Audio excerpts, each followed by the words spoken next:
Shalom teman-teman terkasih dalam Tuhan kita Yesus Kristus. Selamat malam, dan pada malam hari ini kembali lagi kita bergabung bersekutu bersama di persekutuan doa Yesus Gembala yang Baik Denpasar Bali.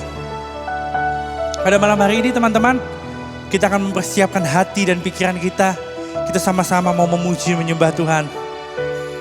Mari semua teman-teman kita angkat dengan tanda kemenangan dari Tuhan kita Yesus Kristus dalam nama Bapa dan Putra dan Roh Kudus. Amin. Selamat malam Tuhan Yesus, selamat malam Allah Tritunggal Maha Kudus, Bapa, Putra dan Roh Kudus. Selamat malam Bunda Maria. Terima kasih Tuhan Yesus, karena berkat-Mu sepanjang minggu-minggu ini kami terima boleh dengan sangat baik dan sangat melimpah dalam hidup kami. Tuhan, pada malam hari ini Tuhan, bersama-sama dengan saudara-saudara seiman kami Tuhan, kami ingin bersatu, menyatukan hati kami Tuhan, dan tunduk menyembah-Mu Tuhan Yesus. Tuhan, kami percaya Tuhan dalam minggu-minggu ini, banyak sekali permasalahan yang ada dalam hidup kami. Banyak sekali hal terjadi Tuhan, bahkan dosa juga kami perbuat Tuhan. Tetapi pada malam hari ini kami memohon ampun Tuhan, atas segala dosa-dosa yang kami lakukan, atas segala kesalahan-kesalahan, baik kesengajaan kami maupun kelalaian kami Tuhan. Kami sungguh dengan rendah hati ingin memohon ampun kepadamu ya Tuhan. Sebab kami percaya, barang siapa tunduk, menyerahkan hati, kuasa-Mu bekerja atas kami Tuhan. Tuhan, dan tak henti-hentinya pula, kami mau bersyukur Tuhan atas pertolongan-Mu yang selalu hadir dalam hidup kami. Atas berkat dan penyertaan-Mu Tuhan, yang tak pernah henti-hentinya sepanjang minggu-minggu ini. Kami percaya banyak sekali mukjizat terjadi yang terjadi bahkan tanpa sepengetahuan kami Tuhan. Tetapi kami percaya Engkau Allah yang memelihara kami Tuhan. Dan Engkau Allah yang selalu memberikan pertolongan-Mu kepada kami. Hatiku tenang berada dekat-Mu. Kaulah jawaban hidupku. Hatiku tenang berada dekat-Mu. Kau yang pelihara hidupku. Pertolongan-Mu begitu ajaib. Kau telah memikat hatiku. Di saat kami tak sanggup Tuhan, saat aku tak sanggup lagi, di situ tangan-Mu bekerja. Pertolongan-Mu begitu ajaib. Kau telah memikat hatiku. Dan mata hati kami tertuju padamu Tuhan. Mataku tertuju padamu. Ku rasakan kasih-Mu Tuhan. Benar Tuhan, kami selalu merasakan kasih-Mu dalam hidup kami Tuhan. Kami selalu merasakan kasih-Mu dalam setiap keseharian kami. Dalam setiap apa yang kami lakukan Tuhan. Kasih dan penyertaan-Mu selalu beserta kami Tuhan. Maka dengan segenap hati kami ingin menyerukan padamu ya Tuhan, rasa syukur kami yang paling dalam dari setiap hati kami. Hatiku tenang berada dekat-Mu. Kaulah jawaban hidupku. Hati kami tenang, hatiku tenang berada dekat-Mu. Kau yang pelihara hidupku.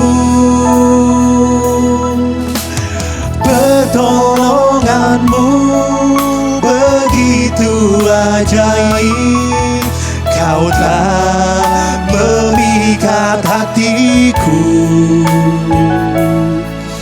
Di saat aku tak sanggup lagi, kami percaya Engkau bekerja Tuhan. Tangan-Mu bekerja, pertolongan-Mu Tuhan, pertolongan-Mu begitu ajaib. Kau telah memikat hatiku, dan kini mata kami hanya tertuju padamu Tuhan. Aku tertuju padamu, ku rasakan kasih-Mu Tuhan. Kami ingin tinggikan nama-Mu ya Tuhan, lebih dahsyat lagi kami bersyukur. Pertolongan-Mu begitu ajaib, Kau telah memikat hatiku. Di saat aku tak sanggup lagi, tangan-Mu bekerja Tuhan, tangan-Mu bekerja. Pertolongan-Mu begitu ajaib, Kau telah memikat hatiku, dan kini mata kami tertuju padamu Tuhan. Aku tertuju padamu, ku rasakan kasih-Mu Tuhan. Kini mataku tertuju padamu, ku rasakan kasih-Mu Tuhan. Kami ingin serukan rasa syukur kami Tuhan. Kami bersyukur Tuhan untuk setiap penyertaan-Mu Tuhan, untuk setiap kasih-Mu Tuhan, untuk setiap damai penyertaan-Mu Tuhan. Berkat syukur keselamatan kesehatan selalu atas kami Tuhan Yesus. Sebab Engkaulah Tuhan maha baik. Tuhan kami bersyukur ya Tuhan seperti Engkau Tuhan. Terima kasih Tuhan Yesus. Engkau telah maha baik Tuhan. Engkau yang dahsyat Tuhan. Engkau sebuah yang luar biasa Tuhan. Ku tak dapat melihat semua rencana-Mu Tuhan, namun hatiku tetap memandang padamu. Kau tuntun langkahku, walau ku tak dapat berharap atas kenyataan hidup kami Tuhan, atas kenyataan hidupku, namun hatiku tetap memandang padamu. Kau ada untukku, walau ku tak dapat melihat semua rencana-Mu Tuhan, namun hatiku tetap memandang padamu. Kau tuntun langkahku, walau ku tak dapat berharap atas kenyataan hidupku, namun hatiku tetap memandang padamu. Kau tuntun langkahku, namun hatiku tetap memandang padamu. Kau Allah yang ada untuk kami Tuhan.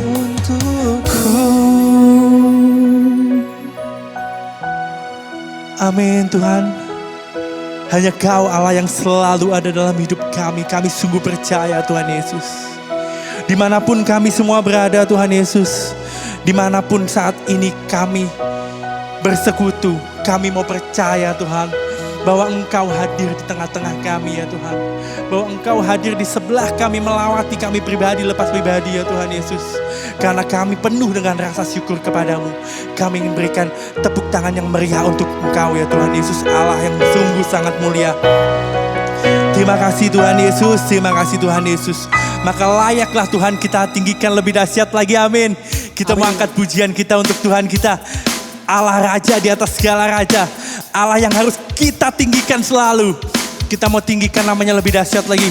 Kita mau puji namanya lebih hebat lagi. Sebab hati kita penuh dengan rasa syukur kepada Tuhan kita. Apapun masalah, jangan pernah menyerah. Apapun rintangan, tetap bertahan. Badai kan berlalu, mentari kan bersinar, masih ada Tuhan. Apapun masalah, jangan pernah menyerah. Apapun rintangan, tetap bertahan. Badai kan berlalu, mentari kan bersinar, masih ada Tuhan.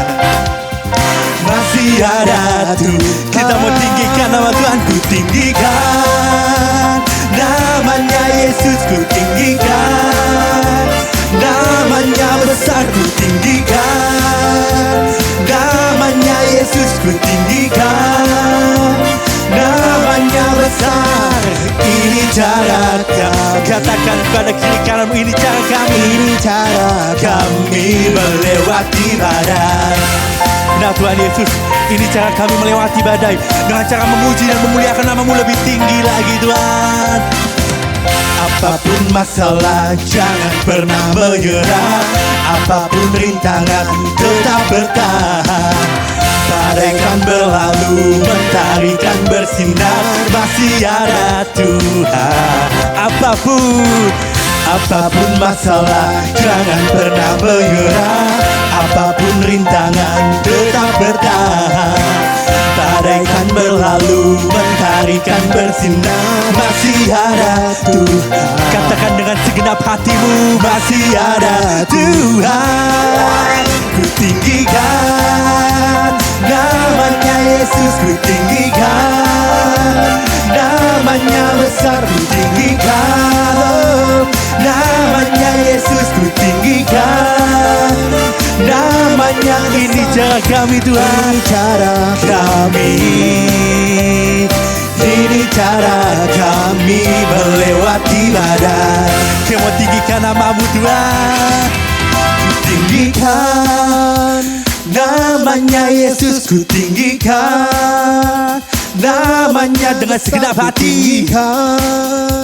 Namanya Yesus, ku tinggikan namanya besar. Ini cara kami, ini cara kami, ini cara kami, ini cara kami, cara kami melewati badai. Amin Tuhan. Kami percaya ini cara kami anak-anak Tuhan untuk melewati segala badai rintangan ya Tuhan. Di tengah-tengah masa pandemi ini, di tengah musim virus ini, kami percaya Tuhan, hanya namamu lah yang kami tinggikan Tuhan. Sebab Engkau tabib di atas segala tabib. Sebab Engkau raja di atas segala raja. Engkau Allah yang mampu Tuhan untuk memulihkan setiap perkara dalam setiap hidup kami. Sebab itu layaklah Engkau kami puji lebih tinggi dan lebih tinggi lagi Tuhan Yesus. Besar dari yang ku harapkan, bukti dari segala yang tak kulihat, bukti dari segala yang tak kulihat. Iman berikan ku kekuatan untuk melakukan perkara yang hebat. Bersama rohmu, bersama rohmu. Katakan dengan segenap iman kita, ku pasti menang. Ini namamu dipuji, hormat kemuliaan. Sorakan dengan segenap hatimu.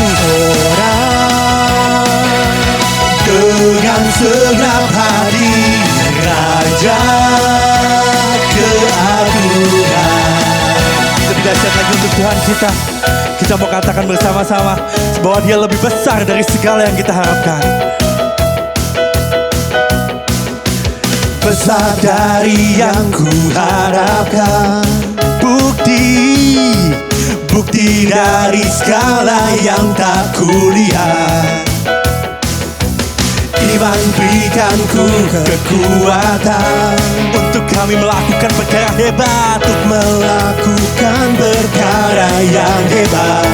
bersama Roh-Mu Tuhan, Bersama Roh-Mu, dengan segenap hati dan percaya ku pasti menang. Tinggi namamu dipuji, hormat kemuliaan. Sorak dengan segenap hati, Raja keagungan. lebih tinggi lagi, lebih dahsyat lagi untuk Tuhan kita. Tinggi namamu dipuji, hormat kemuliaan. Kita mau sorakan sama-sama. Sorak dengan segenap hati, Raja keagungan. Kau Raja, Raja keagungan. Raja keagungan. kemuliaan untuk Tuhan, Raja keagungan kita. Haleluya. Sungguh dahsyat kuasa-Mu Tuhan dalam setiap hidup kami, Tuhan Yesus. Engkau Allah yang memberikan kami sukacita pujian. Engkau Allah yang memberikan kami rasa syukur yang melimpah daripada-Mu Tuhan Yesus. Sebab tak henti-hentinya berkat-Mu Kau curahkan untuk setiap hati kami ya Tuhan. Maka pada malam hari ini Tuhan Yesus, dengan sukacita pujian yang telah Engkau berikan kepada kami ingin masuk lebih dalam memuji dan memuliakan nama-Mu Tuhan. Kami ingin lebih dan lebih lagi dekat dan bersekutu bersama-Mu Tuhan Yesus. Melepaskan segala apa yang menjadi beban pikiran kami. Melepaskan apa yang menjadi belenggu-belenggu kami Tuhan Yesus. Sebab kami percaya Tuhan,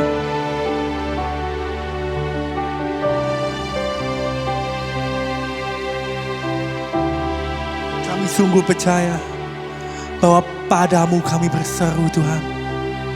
Untuk setiap beban-beban permasalahan kami, untuk setiap beratnya kehidupan ini Tuhan Yesus. Hanya Engkaulah tempat kami berseru Tuhan Yesus.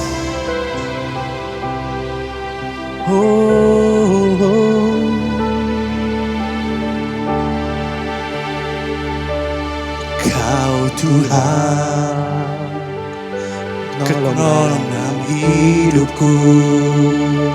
Ku percaya hanya kepadamu.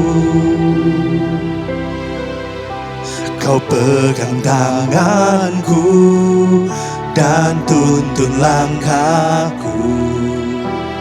Yesus, Kau perlindunganku. Sebab Kau Tuhan, kekuatan dalam hidupku, penolongku dalam kesesakan. Kau gunung batu kami, Kau gunung batuku dan pertahananku. Yesus, Kau kemenanganku. Yesus, padamu ku berseru. Kaulah penyelamatku. Terpujilah Kau Tuhanku. Mulutku memuji nama-Mu sepanjang umur hidupku. Terpujilah Kau Tuhanku di atas segalanya. Nah Tuhan, kami mungkin memuji Engkau di atas segalanya. Dan kami mungkin hanya nama-Mu yang kami sebut dalam hidup kami Tuhan.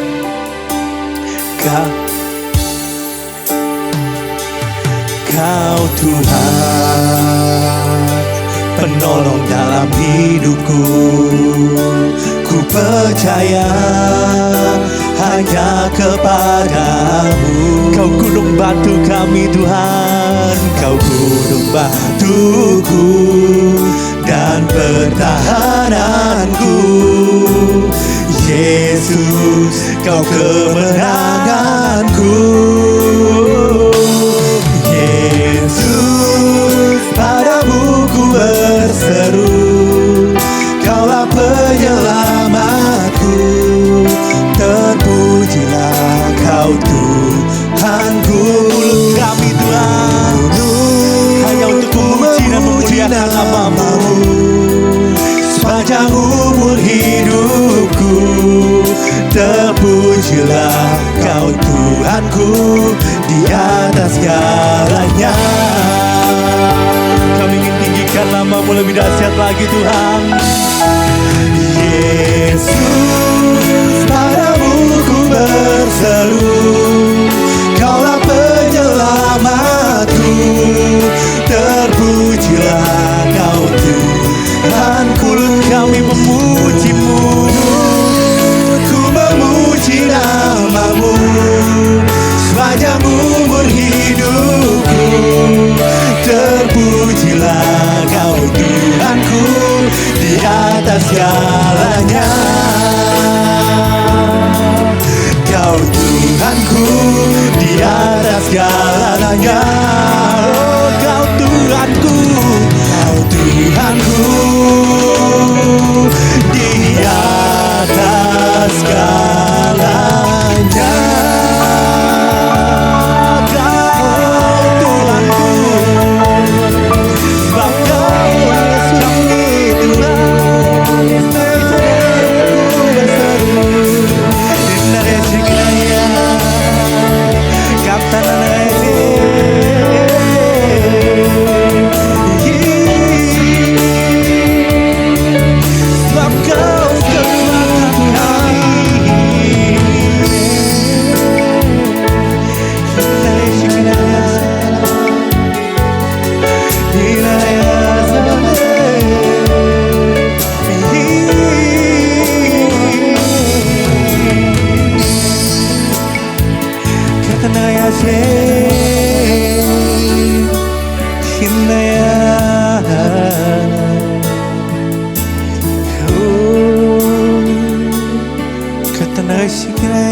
Hanya kepadamu Tuhan,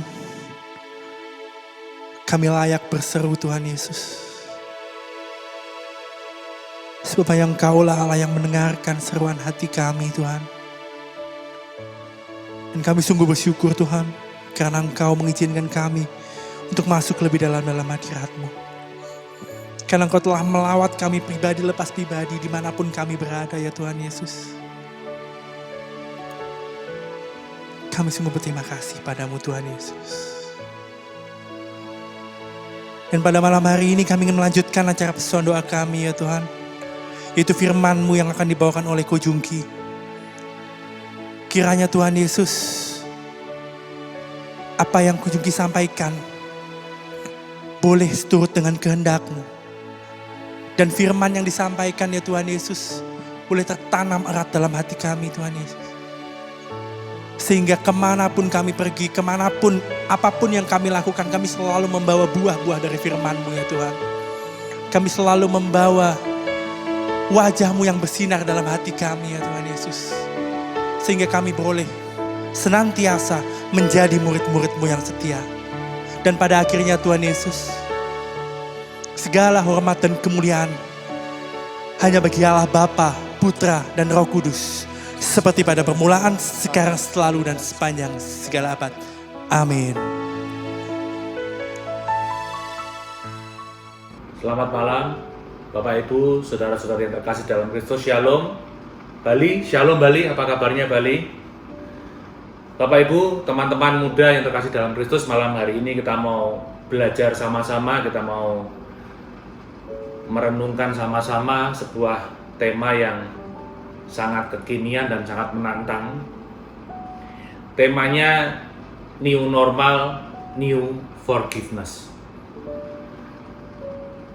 Bapak Ibu, teman-teman muda, ketika Bro Ricky itu kontak saya beberapa minggu yang lalu, ketika disampaikan, kok di Kojugi dibantu dong untuk ngisi renungan untuk PD di Bali. Saya tanya, temanya apa bro? Temanya New Normal, New Forgiveness. Wah ya oke, gampang. Karena tanggalnya itu dilakukan secara rekaman, jadi saya pikir bisa kapan aja rekaman. Saya langsung menyanggupi. Dalam hati, dalam pikiran saya, dalam hikmat saya sebagai manusia, saya langsung otomatis berpikir bahwa ini tema yang gampang, tema yang sudah biasa, tema yang sering kali kita omong, soal forgiveness. Ketika Bro Ricky mengatakan temanya New Normal, New Forgiveness, saya secara manusia langsung berpikir tentang Matius 18. Itu cerita soal ketika Petrus menanyakan kepada Tuhan Yesus, Tuhan kalau kita harus mengampuni orang itu berapa kali kita harus mengampuni orang? Apakah 7 kali sudah selesai, sudah sempurna? Tapi dengan mencengangkan Yesus menjawab, oh bukan. Kalau kamu mau mengampuni orang bukan dengan 7 kali tapi 70 kali 7 kali. Jadi ketika tema ini disampaikan saya langsung, gampang, oke, nanti kita akan ngomong soal itu. Bagaimana pengampunan yang selama ini kita sudah tahu, bagaimana pengampunan yang selama ini diajarkan dan diteladankan oleh Yesus. Tapi kemudian Bro Ricky berikan bacaannya, dasar firmannya, dari dia tulis di WA ke saya Kep 12.2.13,16 sampai 19. Saya langsung lihat, begitu saya lihat WA-nya, saya menanyakan ke Ricky, bro ini maksudnya apa? Kebijaksanaan Salomo kah? Dijawab oleh Ricky, ya betul bro. Oh, kok pakai kebijaksanaan Salomo? Saya mulai berpikir, waktu itu saya belum baca itu apa. Kita tahu bahwa kitab kebijaksanaan Salomo adalah salah satu kitab yang termasuk di dalam kitab Deuterokanonika. Dan kalau kita mau belajar lebih lanjut, kitab kebijaksanaan Salomo ini isinya lebih banyak soal pembalasan, soal hukuman Tuhan kepada manusia ketika manusia ini melenceng, ketika manusia ini lebih banyak menyembah berhala daripada menyembah Tuhannya. Ini yang saya tahu soal kitab kebijaksanaan Salomo ini. Saya mulai sedikit ragu-ragu, ini apa nih isinya nih? Dan ketika saya baca kebijaksanaan Salomo pasal yang 12, bab 12, ayat 13, dilanjutkan dengan ayat yang ke-16 sampai dengan ayat 19, saya makin bingung dengan ayat-ayat ini. Ayat ini saya renungkan berulang kali, berhari-hari. Kalau ada kesempatan saya baca lagi, saya baca lagi, saya baca lagi. Dan di dalam hari-hari pergumulan saya mendalami ayat-ayat yang diberikan ini, saya semakin berpikir lebih jauh, saya semakin berpikir sesuatu yang mungkin mind blowing, sesuatu yang mungkin mengagetkan saya sendiri dan juga mungkin mengagetkan Anda, mengagetkan kita semua.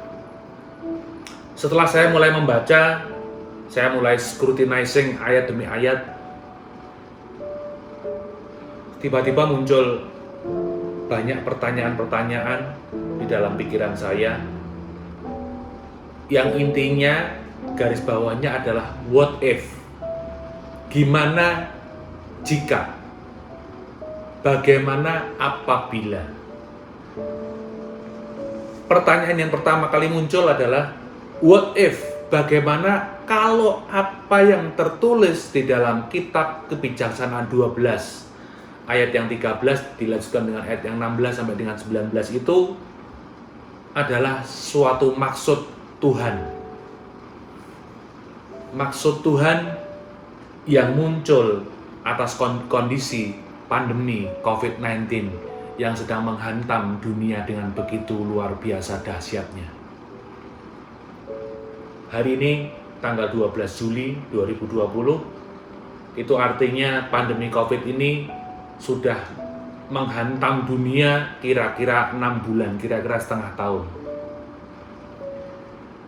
Yang saya maksud dengan bagaimana apabila ayat-ayat yang tertulis ini adalah maksud Tuhan tentang kondisi pandemi ini. Maksud saya soal maksud Tuhan adalah bagaimana kalau ini atas seizin Tuhan.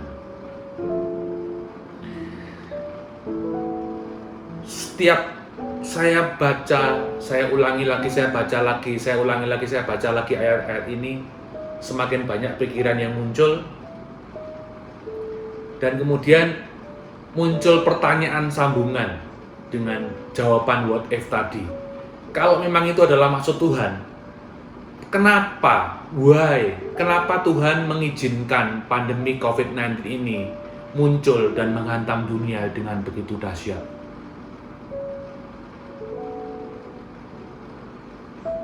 Teman-teman, pandemi ini awalnya muncul sebagai sebuah krisis kesehatan. Tetapi ternyata pandemi ini tidak sesederhana yang kita pikir. Pandemi ini menular antar manusia dengan sebegitu ganasnya.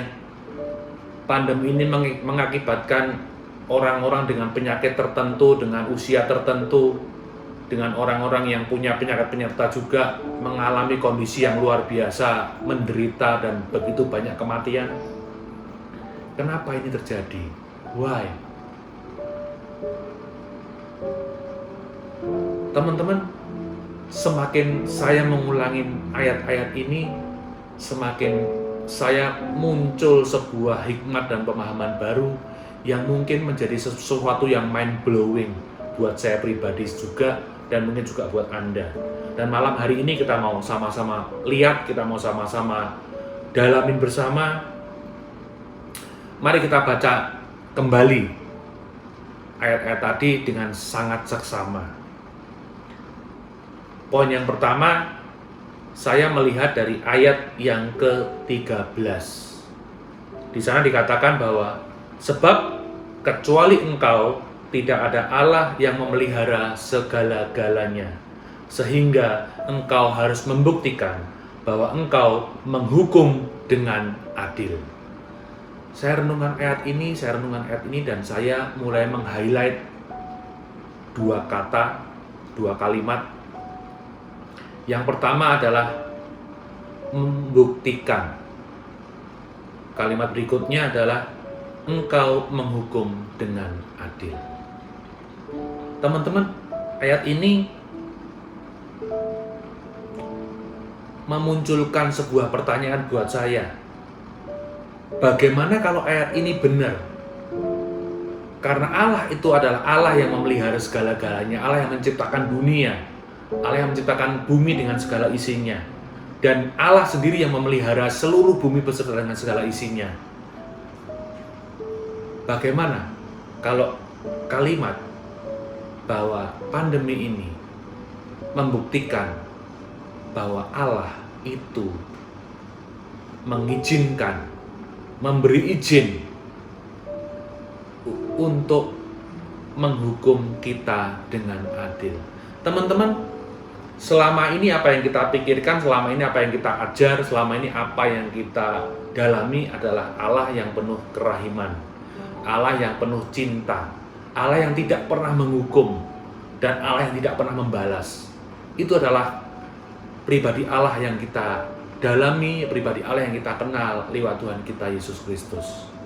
Tapi ayat ini berkata bahwa tidak ada Allah yang memelihara segala-galanya sehingga engkau harus membuktikan bahwa engkau menghukum dengan adil. Kalimat ini adalah kalimat-kalimat yang merupakan paradigma perjanjian lama. Bagaimana Allah itu akan membalas dan menghukum orang-orang yang mengecewakan dan menyakiti Dia. Tetapi paradigma perjanjian baru mengatakan bahwa Allah ini adalah kasih, Allah ini adalah cinta. Allah ini adalah Allah yang penuh dengan belas kasihan, Allah yang penuh dengan kerahiman. Tetapi dari ayat ini dan dari kondisi yang terjadi di dalam dunia saat ini, saya pribadi muncul sebuah pertanyaan. Bagaimana kalau ayat ini betul-betul dimaksudkan untuk kita pada saat-saat sekarang ini? Bagaimana kalau Allah ternyata memberi izin alam untuk merespon apa yang sudah kita lakukan kepada alam sekian ratus tahun, sekian ribu tahun, sekian puluh tahun terakhir? Bapak Ibu, teman-teman muda yang saya cintai, kemarin ketika perayaan Paskah, kita mendengarkan bagaimana Paus berbicara soal dosa ekologis. Bagaimana kita itu berdosa secara ekologis pada alam.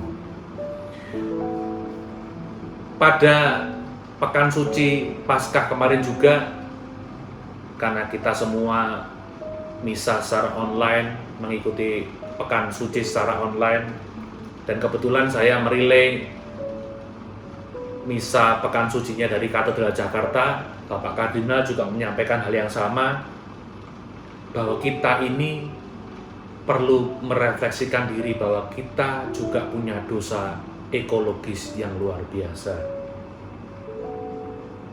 Kita tahu bagaimana alam itu sudah dirusak oleh manusia dengan begitu dahsyatnya. Ada eksploitasi. Kalau kita mau sadar dan mau merefleksi diri, bagaimana hutan itu dieksploitasi dengan luar biasa, bagaimana tambang itu dieksploitasi dengan luar biasa, bagaimana laut itu dieksploitasi secara luar biasa. Minyak, bahan bakar minyak dieksploitasi dengan luar biasa. Begitu banyak hewan yang musnah, begitu banyak tumbuhan mungkin yang juga hilang dalam sekian puluh tahun atau sekian ratus tahun terakhir ini. Bagaimana kita setiap hari, tadi kalau kita memikirkan industri-industri ya, hutan, tambang, minyak, tapi kita sendiri secara mikro keluarga tanpa kita sadari kita juga melakukan dosa-dosa ekologis. Bagaimana kita melakukan pencemaran kimia yang kita pakai, pestisida yang kita pakai, plastik sampah yang kita pakai. Saya ikutin sebuah kelompok yang namanya itu 4 Ocean, jadi 4 Ocean. Itu adalah kelompok sukarelawan volunteers dari berbagai macam bangsa yang biasanya itu mereka membersihkan laut dari sampah-sampah. Dari 4 Ocean itu, dari akun Instagramnya mereka, saya sering melihat bagaimana seekor penyu itu hidungnya tertusuk sedotan yang mungkin penyu tadi nggak bisa ngambil sendiri. Bagaimana video di bawah laut begitu banyak plastik, begitu banyak sampah, botol, straw, tikar itu ada di dalam ekosistem laut. Dan saya pernah melihat sebuah berita bagaimana seekor paus itu mati karena dia makan dan menelan spring bed. Itu adalah dosa-dosa ekologis yang kita lakukan. Poin pertama tadi, muncul pertanyaan dari kitab Kebijaksanaan Salomo yang 12 tadi.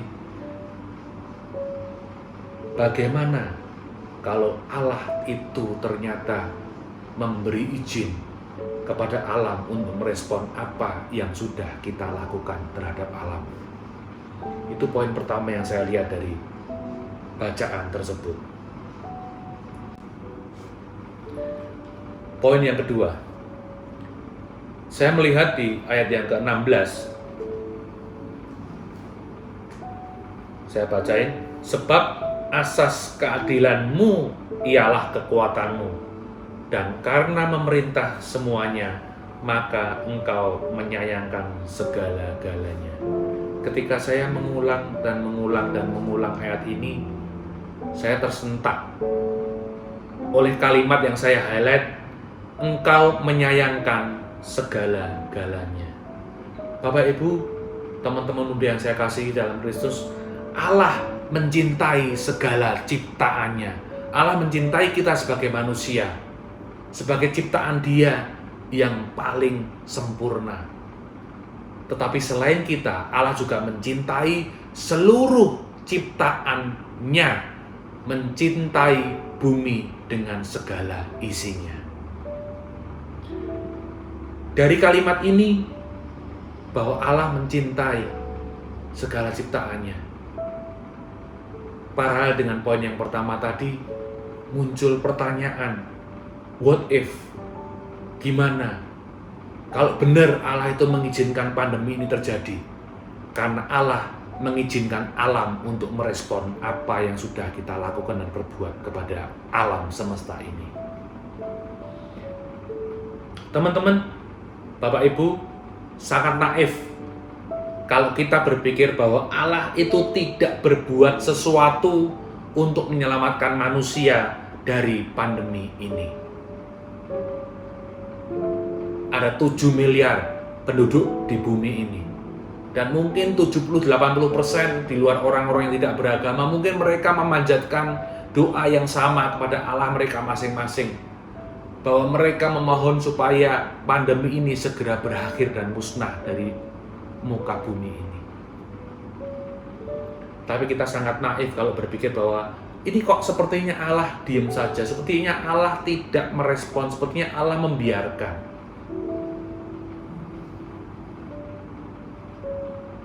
Bapak Ibu, saya renungkan pertanyaan ini.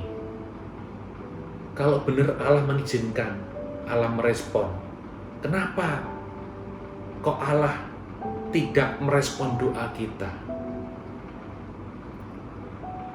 Dan saya menemukan jawaban bahwa, loh, kan Tuhan sudah berikan kepada kita Roh Kudus. Tuhan sudah berikan kepada kita hikmat dan kebijaksanaan. Roh Kudus adalah roh hikmat. Allah sudah memberikan kepada kita hikmat untuk merespon pandemi ini. Tinggal bagaimana kita menjalankan hikmat tadi. Apakah kita cuek? Apakah kita bersikap masa bodoh? Atau kita mau menjalankan segala protokoler pencegahan yang sudah di-share di mana-mana? Apakah kita mau melakukan penyesuaian tingkah laku dan kebiasaan hidup? Bagaimana Tuhan memberikan hikmat kepada para ilmuwan, kepada para dokter untuk bikin obat dan vaksin yang saat ini sedang dikembangkan? Ada begitu banyak hikmat yang diberikan kepada manusia untuk merespon pandemi COVID ini. Jadi sangat naif kalau kita berkata bahwa Tuhan tidak melakukan apapun untuk menghancurkan atau menghapuskan pandemi ini. Bapak Ibu, poin yang berikutnya, poin yang ketiga, ketika saya baca di ayat yang ke-18, tetapi Engkau penguasa yang kuat, mengadili dengan belas kasihan dan dengan sangat hati-hati memperlakukan kami, sebab kalau mau Engkau dapat juga. Ini maksudnya mungkin kalau mau Engkau dapat mengadili kami, dapat mengadili kita dengan sangat keras. Dalam ayat ini saya renungkan berulang-ulang, muncul pertanyaan baru, what if? Gimana kalau di dalam pandemi yang kita pikir ini sangat dahsyat ini, pandemi yang ternyata sudah meruntuhkan begitu banyak sendi-sendi kehidupan manusia. Secara ekonomi, mungkin 70-80% perusahaan di dunia ini terdampak parah terhadap karena pandemi ini. Begitu banyak perusahaan yang hancur, kolaps. Begitu banyak perusahaan yang tutup, begitu banyak perusahaan yang non operasional, begitu banyak karyawan yang di PHK, begitu banyak pengusaha yang kehilangan revenue, kehilangan omset. Tetapi saya tertarik dengan kalimat bahwa Tuhan mengadili dengan belas kasihan dan dengan sangat hati-hati memperlakukan kami. Baca kembali ayat yang 18 dengan sangat hati-hati. Mengadili dengan belas kasihan dan sangat hati-hati. Bagaimana, what if di dalam pandemi yang kita pikir sangat dahsyat ini, bahwa ternyata itu Tuhan sebenarnya sudah berbelas kasih kepada kita. Sudah mengizinkan itu terjadi, tetapi Tuhan mengizinkan itu terjadi dengan hati-hati. Loh kok bisa, Ko Jungki? Ini pandemi sangat luar biasa, begitu banyak orang meninggal, begitu banyak perusahaan yang kolaps, begitu banyak orang kehilangan mata pencarian, begitu banyak orang kehilangan revenue, begitu banyak orang kehilangan penghasilan dan pendapatan. Kok bisa Tuhan berbelas kasih? Teman-teman, saya mulai melihat angka-angka. Hari ini 12 Juli 2020, seluruh dunia, tadi saya lihat datanya di Worldometer, seluruh dunia yang terinfeksi COVID-19 ini jumlahnya 12,700.000 sekian, 12.700.000 sekian. Kita anggap 13 juta, itu dunia. Indonesia hari ini tembus 75.700 orang, kurang 1, 699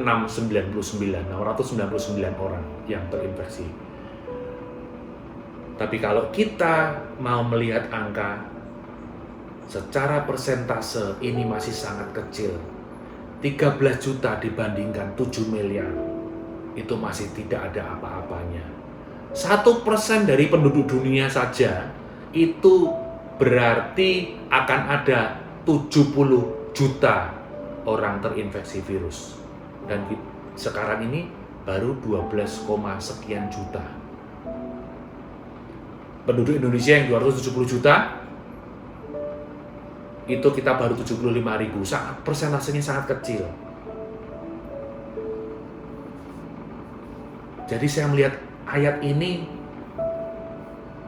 iya, bagaimana kalau Tuhan itu sebenarnya sudah berbelas kasihan kepada kita. Bayangin kalau Tuhan tidak berbelas kasihan kepada kita, akan jadi seperti apa dunia ini? Ketika yang terinfeksi aja masih jauh di bawah 1%, kehidupan kita sudah seperti kolaps.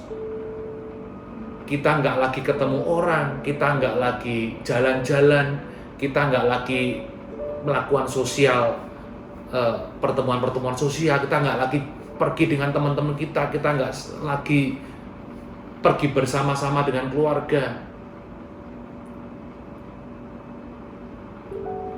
Kita sudah mengalami krisis multidimensi yang sangat luar biasa, padahal masih di dalam kondisi belas kasihan Allah.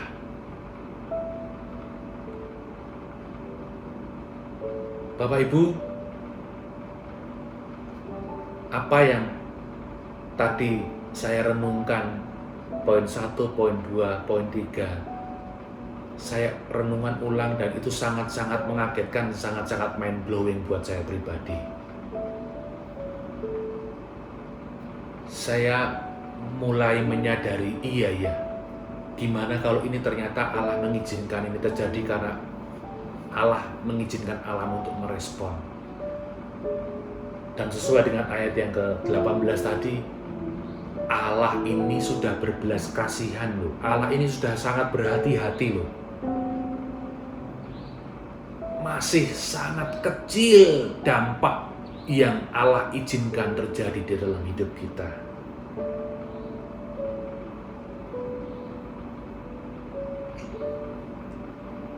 Tiga poin tadi mengkerucut dalam sebuah konklusi yang poin keempat yang saya baca di ayat yang ke-19. Dengan berlaku demikian, engkau mengajar umatmu bahwa orang benar harus sayang akan manusia. Anak-anakmu kau beri harapan yang baik ini. Kau berikan kesempatan untuk bertobat apabila mereka berdosa. Dari kalimat ini saya kembali renungkan dan muncul pertanyaan yang sama, what if lagi? What if gimana kalau ternyata Allah itu sedang mengajar kita supaya kita sadar bahwa kita sudah melakukan perbuatan yang keji terhadap alam. Yang B, what if yang B yang kedua? Di kesan dikatakan bahwa orang benar harus sayang akan manusia. Teman-teman, mungkin hari-hari ini Tuhan sedang mengajar kita supaya kita itu sayang kepada manusia, supaya kita ingat kepada generasi kita berikutnya, supaya kita ingat anak cucu kita, itu kita berikan warisan bumi yang bukan bumi yang rusak dan gersang, tetapi bumi yang hijau dan sehat. Sayang kita kepada manusia kita wujudkan sebagai sayang kepada bumi yang sehat dan baik. Dan yang what if yang C dari poin keempat ini, bagaimana kalau ini ternyata adalah kesempatan kita untuk bertobat. Untuk bertobat, untuk mohon ampun, untuk minta forgiveness dari Allah. Dan sebaliknya kita juga forgiveness, memberikan pengampunan. Kita bertobat untuk memberikan pengampunan kepada alam yang sudah kita rusak dengan semena-mena. Ya, kita mengampuni alam. Bukan karena alam berdosa kepada kita, tapi maksudnya tanda petik mengampuni alam adalah kita tidak lagi mengeksploitasi alam dengan merusak dan dengan luar biasa. Kita memberikan pengampunan kepada alam. Begitu banyak berita yang muncul gara-gara pandemi ini, ada banyak foto dari luar angkasa yang menyatakan bahwa kota-kota yang biasanya polusinya luar biasa, ini polusinya drop dengan luar biasa juga. Bumi menjadi biru. Kemudian kita sadari dengan munculnya pandemi sekian bulan ini, Anda sadar atau tidak, di Indonesia tidak kelihatan tapi di luar kelihatan, harga minyak bumi, harga bahan bakar minyak itu drop luar biasa. Kenapa? Karena nggak ada permintaan, tidak ada perjalanan pesawat terbang, orang juga nggak ada yang naik mobil ke sana kemari. Permintaan sangat drop. Permintaan batu bara juga drop karena industrinya semua tutup, industrinya semua lockdown. Permintaan batu bara drop. Kita memberikan forgiveness kepada alam. kembali kepada tema tadi yang diberikan, new normal, new forgiveness. Teman-teman, new normal bukan berarti bahwa kita kembali hidup normal. No, bukan. Justru ini adalah hal-hal yang banyak dimaknai secara salah. Kalau kita lihat pemerintah menggalakkan new normal di mana-mana dan orang dengan euforia langsung pergi kemana-mana, berkumpul kemana-mana, nongkrong, kepengen nonton bioskop, pergi ke kafe, sepeda-sepedaan dengan teman-teman dalam kelompok-kelompok kerumunan yang banyak, nggak pakai masker lagi, merasa bahwa ini sudah normal kembali. No. New normal bukan hidup normal kembali, tetapi hidup normal dengan habitus yang baru. Hidup dengan kebiasaan-kebiasaan yang baru. Hidup dengan penyesuaian yang baru. Hidup dengan paradigma yang baru. Teman-teman, saya challenge Anda untuk memaknai kehidupan new normal ini sebagai hidup dengan paradigma yang baru. Hidup dengan habitus atau kebiasaan yang baru. Bapak Ibu, teman-teman, kalau kita ngomong new normal, kalau kita ngomong di mana-mana sudah dibuka nih PSBB, di mana-mana sudah normal kembali, bioskop sudah buka, mall sudah buka, restoran sudah buka, kafe sudah buka. Bagaimana Anda dan saya memaknai hidup new normal tadi? Saya men-challenge Anda untuk menyadari bahwa itu adalah sebuah paradigma yang baru, habitus yang baru yang harus kita kembangkan untuk menjalani kehidupan di masa ini. New normal, new forgiveness. Kok bisa? Ya, dengan habitus yang baru tadi, dengan paradigma yang baru tadi, dengan penyesuaian yang baru tadi, kita melepaskan new forgiveness. Forgiveness kepada bumi dan segala isinya, seperti tadi yang saya sampaikan. Kita tidak lagi buang sampah sembarangan, kita mengurangi penggunaan sampah plastik. Kalau kita beli sesuatu, boleh nggak kita jangan, kalau beli kopi, boleh nggak kita bawa tumbler sendiri? Tidak pakai gelas yang sekali pakai, mengurangi sampah-sampah yang tidak perlu. Boleh nggak kita nggak pakai styrofoam? Forgiveness kepada hal-hal yang selama ini mungkin nggak pernah kita pikirkan atau kita lakukan. Bapak Ibu, teman-teman, mungkin gara-gara pandemi ini kita semua banyak yang terpaksa WFH, working from home. Banyak anak-anak sekolah, anak-anak kita yang harus sekolahnya online class. Nah, di situ mulai muncul banyak problem dan masalah. Karena selama ini nggak pernah ketemu satu rumah, mungkin anak sekolah di luar kota, atau mungkin ayahnya sibuk, maminya sibuk, jarang ketemu. Sekarang harus dikungkung bareng, dikarantina bareng di dalam satu rumah selama 24 jam. Itu mungkin memunculkan hal-hal yang tidak pernah kita pikirkan dan tidak pernah terjadi di dalam keluarga. Apakah kita bisa melepaskan forgiveness untuk menjalani new normal tadi? Bagaimana seorang ayah atau ibu harus ikut repot yang dulunya sekolahan yang ngajarin anak-anaknya, sekarang harus orang tuanya yang ngajarin anaknya. Bagaimana orang tua harus melihat kebiasaan-kebiasaan anak-anak yang mungkin tidak pernah diperhatikan karena online, jadi tidurnya malam, bangunnya siang, banyak main game karena nggak ada kegiatan lain dan sebagainya. Bagaimana anak juga bersikap dan menyesuaikan diri terhadap tuntutan-tuntutan orang tua. Mungkin dulu nggak pernah bantuin rumah, kerjaan rumah, nggak pernah nyapu, nggak pernah ngepel, mungkin sekarang harus melakukan itu.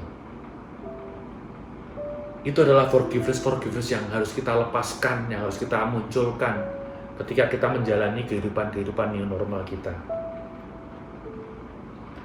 Dan mungkin yang cukup berat dan susah, kita juga harus memberikan forgiveness kepada hal-hal yang dulu mungkin tidak pernah bisa kita terima. Dengan adanya pandemi ini, bisnis kita mungkin menjadi down. Pekerjaan kita mungkin jadi down. Revenue-nya hilang. Mungkin hanya tinggal 20-30% dari bisnis yang masih bisa kita jalankan. Dulu kita nggak pernah berpikir, dulu kita nggak pernah mau mengerem untuk ekspansi bisnis. Terus hidup kita seakan-akan kita dedikasikan untuk mengejar kesuksesan dan kesuksesan bisnis terus-menerus. Mungkin sekarang yang dulunya kita sikut-sikutan dengan sesama pekerja untuk mencari posisi tertentu, sekarang kita harus melepaskan forgiveness. Kondisi seperti ini, banyak yang di PHK, ya sudah, kita kerja giliran, yuk kita bagi-bagi hari kerjanya supaya masing-masing meskipun gajinya sedikit tapi masih bisa terima gaji. Mungkin dulu kita nggak pernah berani menerima bahwa kondisi ekonomi kita down. Tapi mungkin sekarang kita harus melepaskan forgiveness itu. Mungkin dulu kita nggak pernah concern kesehatan. Dan kita mendedikasikan seluruh kehidupan kita untuk mengejar karir, untuk mengejar bisnis, untuk mengejar apapun yang kita cari. Tapi sekarang kita menjadi takut, kita menjadi mulai concern kesehatan. Kita melepaskan forgiveness hal-hal yang dulu kita kejar mati-matian. Dan sekarang kita mulai melakukan hal-hal yang dulu nggak pernah kita pikirkan. Ini sebuah paradigma baru. Bagaimana kita memberikan forgiveness kepada orang-orang kecil? Teman-teman, kalau saat ini Anda punya pembantu di rumah, kalau Anda punya sopir di rumah, kalau Anda punya pegawai di rumah, kalau dulu itu pembantu kita nggak masuk sakit, Anda dan saya ngomel-ngomel. Alasan ini nggak sakit ini dibuat-buat. Tapi sekarang, kalau Anda dengar pembantu Anda batuk, Anda lihat pembantu Anda pilek, Anda lihat pembantu Anda bersin-bersin, sekarang, Mbak, nih saya kasih vitamin, coba istirahat dulu aja, disembuhin dulu 2-3 hari. Nah, benar apa enggak? Kalau dulu kita beli makanan dari GoFood atau dari GrabFood, ya kan? Ketika pengirimannya salah, itemnya salah, nggak sesuai dengan apa yang kita minta, langsung kita marah-marah. Kasih bintang 1, kalau perlu kita komplain.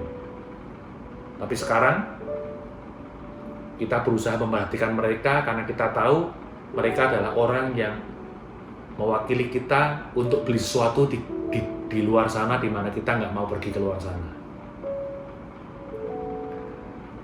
Suatu ketika, kalau nggak salah awal April itu atau akhir Maret itu, Pizza Hut ada promo baru karena mereka sepi, mereka bikin promo buy one get one free.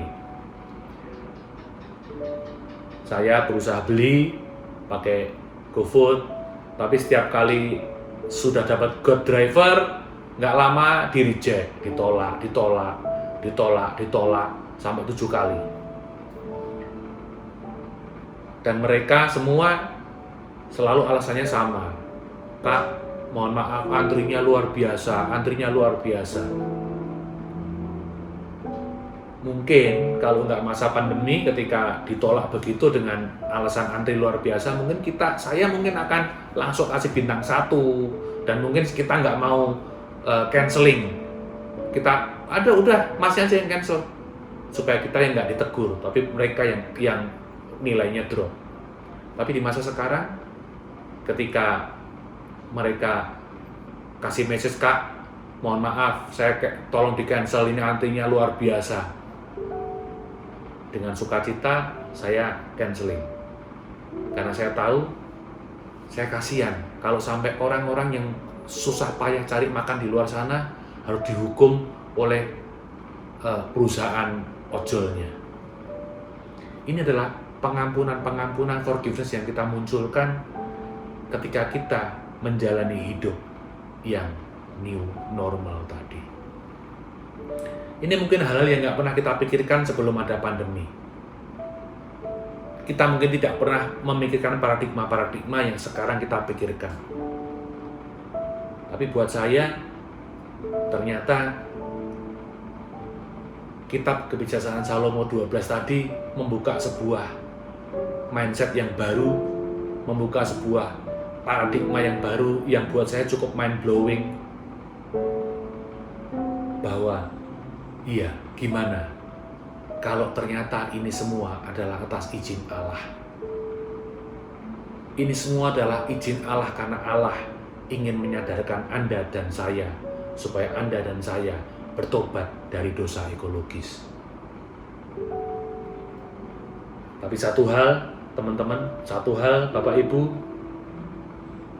Roma 8:28, jangan lupakan ini, apapun yang terjadi, kita tahu sekarang bahwa Allah turut bekerja di dalam segala sesuatu untuk mendatangkan kebaikan bagi mereka yang mengasihi Dia, yaitu bagi mereka yang terpanggil sesuai dengan rencana Allah. Kita masih imani bahwa di dalam kondisi yang luar biasa sekarang ini, di dalam kondisi yang benar-benar carut-marut ini, di dalam kondisi yang sungguh-sungguh mengenaskan ini, di dalam krisis multidimensi ini, kita percaya bahwa Allah turut bekerja untuk mendatangkan kebaikan bagi kita. Di dalam kondisi ini, Allah masih bekerja untuk mendatangkan kebaikan untuk Anda dan saya. Mari, teman-teman muda, Bapak Ibu yang terkasih dalam Kristus, kita maknai kondisi pandemi ini dengan paradigma baru, bahwa kita menjalani kehidupan new normal dengan melepaskan new forgiveness untuk kebaikan kita semua. Amin.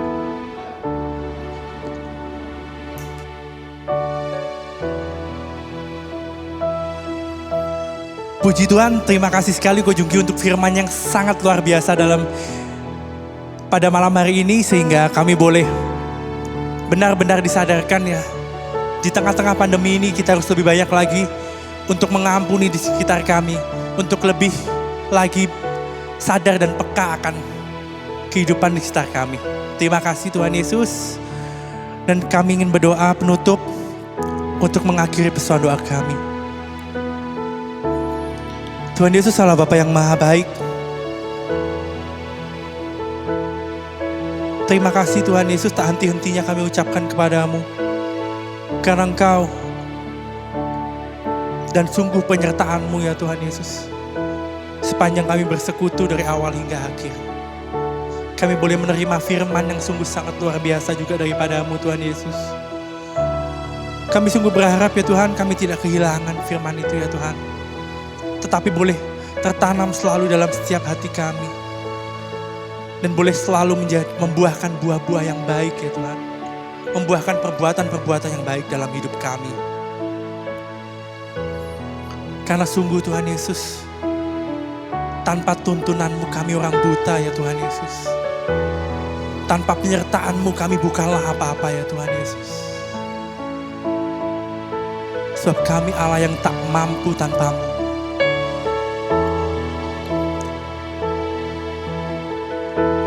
Walau ku tak dapat melihat semua rencanamu Tuhan, namun hatiku tetap memandang padamu. Kau tuntun langkahku di tengah masa pandemi ini Tuhan Yesus. Walau ku tak dapat berharap atas kenyataan hidupku, namun hatiku tetap memandang padamu. Kau ada untukku. Kami ingin percaya Tuhan, dengan segenap hati kami Tuhan, dengan segenap jiwa kami, bahwa Engkau Allah yang baik ya Tuhan. Bahwa Engkau Allah yang memelihara kami di masa apapun kesulitan dalam hidup kami. Bahwa kami sedang menghadapi gunung batu apapun, kami percaya bahwa Engkau yang lebih tinggi darinya ya Tuhan Yesus. Bahwa Engkau Allah yang lebih tinggi dari setiap permasalahan-permasalahan kami. Bahwa Engkau Allah yang lebih tinggi dari pandemi ini Tuhan Yesus. Sehingga segala apa yang terjadi dalam kehidupan kami percaya itu semua tidak lepas dari penyertaan-Mu Tuhan. Dan kami sungguh percaya Tuhan, bahwa kasih curahan rahmat-Mu selalu memberkati kami pada malam hari ini. Memberkati orang-orang terdekat kami ya Tuhan. Memberkati keluarga kami, teman-teman kami. Dan memberkati jiwa kami masing-masing Tuhan Yesus. Tuhan Yesus, kami sudah selesai bersekutu ya Tuhan. Dan pujian doa yang tidak sempurna ini kami sempurnakan dengan doa yang Kau ajarkan.